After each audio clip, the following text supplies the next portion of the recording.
Welcome back to the Making the Madness YouTube channel. Sean back again for another video.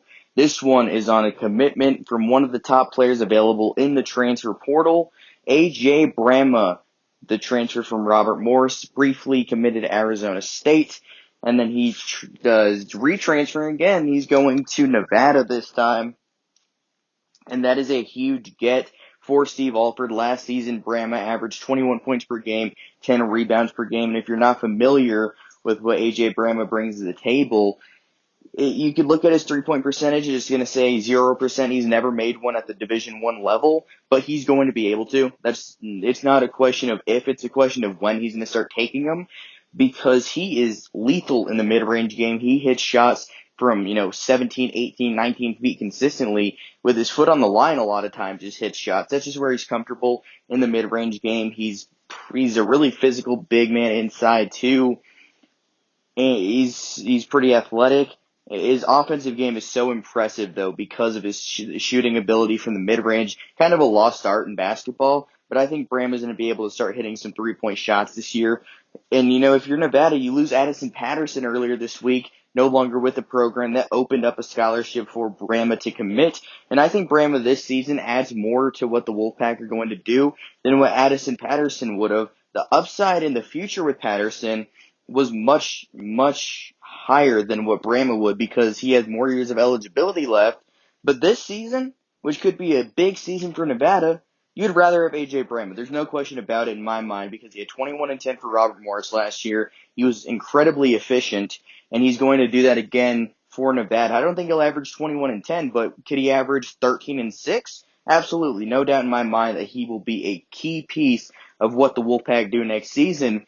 But when you look at what this starting lineup could look like, you're going to go Grant Sherfield, obviously, starting at the 1. He could be a potential All-American, one of my favorite players to watch in the country because of everything he brings to the table. He just has that clutch gene. He has that feel for the moment. Hit that game-winning 3 against Colorado. He just knows how to step up in big games. Had 19 points per game last year, 6 assists, shot 36% from deep.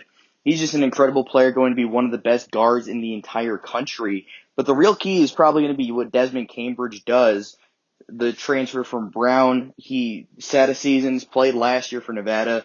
He can really score the ball. He could drop 30 on any night, but that could come on 20 shots. He's just super inefficient. It's kind of always what he's been. But when he gets going, he is such a dangerous scorer. I think Cambridge is going to improve his efficiency this year because Nevada is going to be a much better team overall. Last year they were really young, didn't have much expectations. They're going to have lofty expectations this season, and Desmond Cambridge is going to have to be a major piece of that, because overall he's probably the best pure scorer on the team. Obviously you could put Grant Sherfield as the best overall scorer, but I would say pure scorer, it's probably Desmond Cambridge, because that's what he does. He scores. That's why he's on the team. Exactly what he does. He is scoring the basketball. But then when you look, who's going to play the 3? That's a pretty good question. I would say it's going to be Trey Coleman, because I had him slotted in at the 4 before Addison Patterson decided to leave the program or whatever went down there. So you put Coleman at the 3, a spot he can definitely play. He's athletic. He can shoot the ball and maybe be a better fit at the wing spot than at the 4 spot, because his 185-pound frame doesn't hurt, I guess, necessarily at the 4, but you'd prefer it at the 3. So you can slide him in at the 3. You can put AJ Bramah at the 4 spot where he's used to playing. That's where he's played at every level of college basketball, even in his JUCO days, at his Robert Morris days. That's what he plays. He's a 4-man naturally.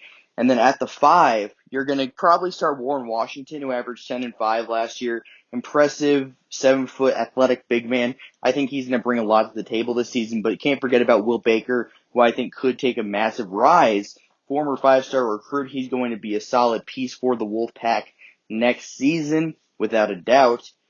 But it's just going to be, how does he split time with Warren Washington? Both are talented players, no question about it. But will Will Baker be able to erase the first 2 years of his college career that didn't go to plan? He transferred after not playing any games last year. I think it was 5 games and he transferred. His first year is pretty bad and got benched. He just didn't really play much. Texas had a lot of good big men, and he really struggled when he got time. But he's talented. There's no question about it. This guy was a 5-star McDonald's All-American for a reason. I suspect that he's going to be a really good player for Nevada in the future, and I think he could be this season. When you don't become a 5-star player by accident. That doesn't just happen. He's extremely talented. He just hasn't been able to show it at the collegiate level yet. I think that could change this season. And then you had Keenan Blackshear, a really high-end defender from FAU, strong physical wing. He's going to be a solid piece. He can even start at the 3, maybe over Trey Coleman. They added him to replace Trey Wade, who briefly committed and then decommitted.